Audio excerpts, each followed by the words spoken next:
உங்கள் favourite TV ஷோக்களை இனி miss பண்ண தேவையில்லை. ZEE5 இல் முற்றிலும் இலவசமாக காணுங்கள், இங்கேயும் எப்பொழுதும். எனக்கு என் ஒய்ஃபை பத்தின நினைவு எதுவும் வரக்கூடாது.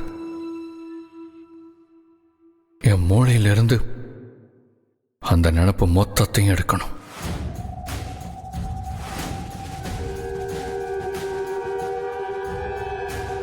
என் வாழ்க்கையில் நான் அவங்கள பார்த்ததிலிருந்து வாழ்ந்த வரைக்கும் எதுவுமே என் மைண்டில் இருக்கக்கூடாது.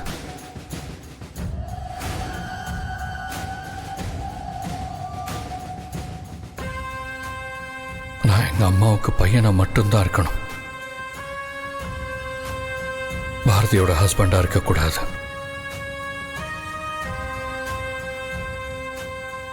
இங்க பாருங்க ஆதி, இப்போ நீங்க ஒய்ஃப் மேல இருக்கிற கோவத்துல பேசுறீங்க. கொஞ்ச நாள் போச்சுன்னா எல்லாம் சரியாயிடும். சரியாக கூடாது, சரியாகவே கூடாது.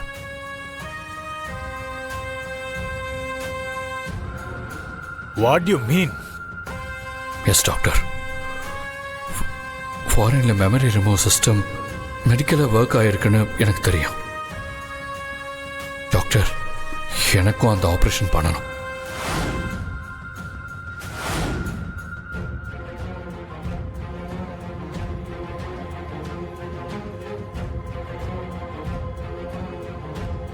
எனக்கு தேவையில்லாத நினைவுகள் எல்லாத்தையும் என் மூளையிலிருந்து அழிக்கணும்.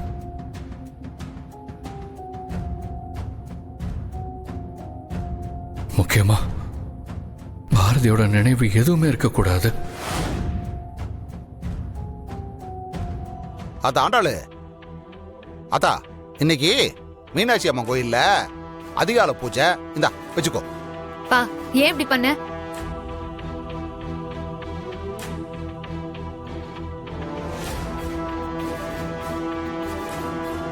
உன்னதான் கேக்குறேன், ஏன் இப்படி பண்ண?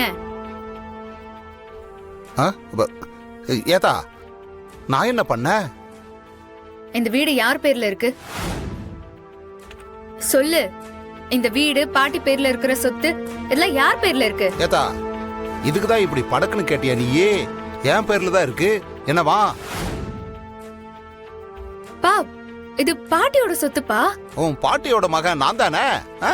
ஆத்தாவோட சொத்து மகனுக்கு வரதுல என்ன தப்பு? என்ன புரியல? அதுக்காக நான் செத்துட்டேன்னு சொல்லி சொத்தை மாத்தி எழுதுவ நீ?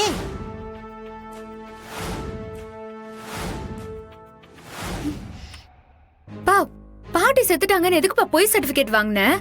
நீயும் புரியாத மாதிரியே இவங்க கூட சேர்ந்து பேசிட்டு இருக்க பாரு. அதுக்கு காரணம் வேற யாரு? உன் புருஷன் தான்.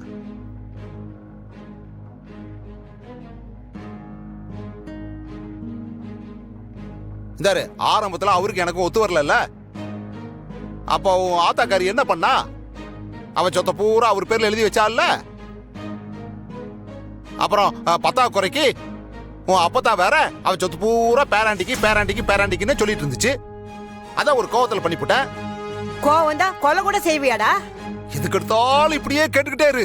இப்ப சொத்து போற என்ன வருது தின்னுப்பட்டேனா நானு? அன்னைக்கு ஏதோ இவர் மேல இருந்த கோபம் அப்படி பண்ணிவிட்டேன். அதுவும் இல்லாம உங்க எல்லாரு கூடயும் நான் சண்டை போட்டுக்கிட்டு இருந்தேன். அதுவும் ஒரு காரணம் தான். இந்த அம்புடி சொத்தும் எனக்கு தான் வேணும்னு நினைச்சிருந்தா நான் எப்பவோ போய் கோர்ட்ல கேஸ போட்டு வாங்கியிருக்க மாட்டேனா? ஏதோ அன்னைக்கு இருந்த கோபத்துல அப்படி பண்ணிவிட்டேன். ஆமா, எனக்கு கோபம் தான் அப்படித்தான் பண்ணுவேன். ஆனா கோவம் வந்துச்சுன்னா அப்புறம் கொஞ்ச நேரம் கழிச்சு நான் சரியாயிடுவேன். அதெல்லாம் உங்களுக்கு தெரிஞ்ச விஷயம் தானே. இத போய் நீங்க எல்லாரும் இப்படி பெருசா பேசிட்டு இருக்கீங்க. ஆமா, கோவம் வந்தா என்ன வேணாலும் பண்ணுவீங்களா? பவித்ரா, அவசரப்படாத, கொஞ்சம் அமைதியா இரு. சரிதா, நான் செஞ்சது தப்புதே. போதுமா? மன்னிச்சுக்கோ. அப்பா, என்னப்பா ஆச்சு? வேண்டாம் தமிழ், பக்கத்துல வராது.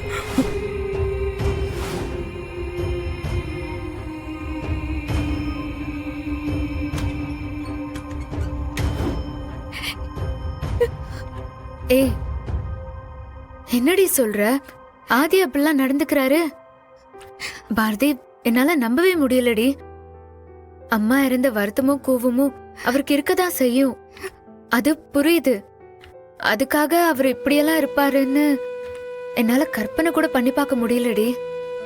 என்கிட்ட இப்படி நடந்துக்கிட்டா கூட பரவாயில்லடி. ஆனா அவர் தமிழ் கிட்ட கூட இப்படிதான் ஹார்ஷா இருக்காரு. அதான் எனக்கு ரொம்ப பயமா இருக்குடி.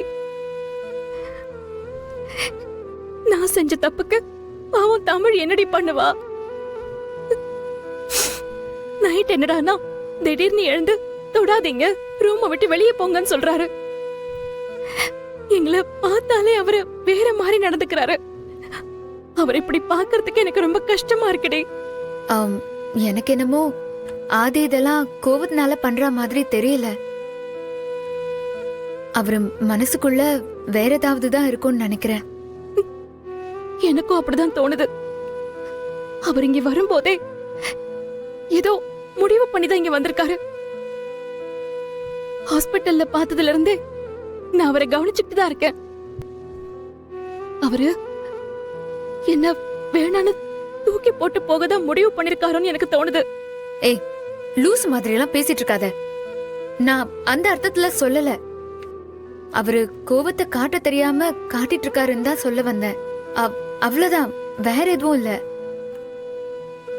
மத்தபடி ஆதியால உன்னை விட்டெல்லாம் இருக்க முடியாது. இல்லடி, எனக்கு ஆதியோட ஒவ்வொரு அசைவும் தெரியும். அவர் இப்போ பழைய மாதிரி இல்லடி. அவர் மனசுக்குள்ள வேற ஏதோ ஒண்ணு இருக்கு. நான் இப்படி சூசைட் ட்ரை பண்ணி ஹாஸ்பிட்டல் போலனா அவர் இங்க திரும்பி வந்திருக்கவே மாட்டாரு.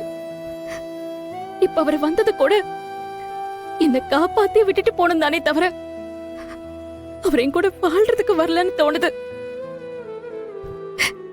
கண்டிப்பா கண்டிப்பா ஏதோ ஒண்ணு தப்பா நடக்க போதா ஆண்டாள்.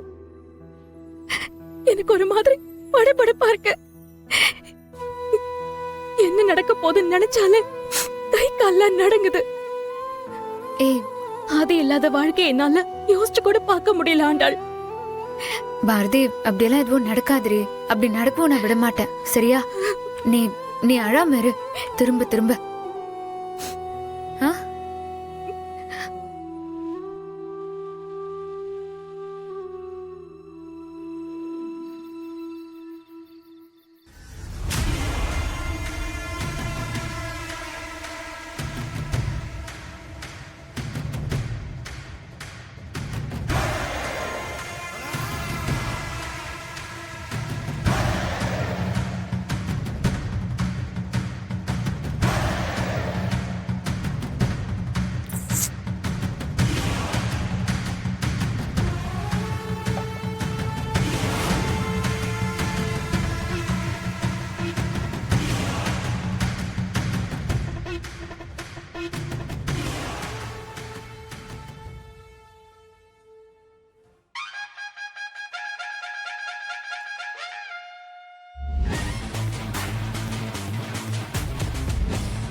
ஜீ5 ஆப்பை டவுன்லோட் செய்து அனைத்து எபிசோடுகளையும் இலவசமாக பாருங்க.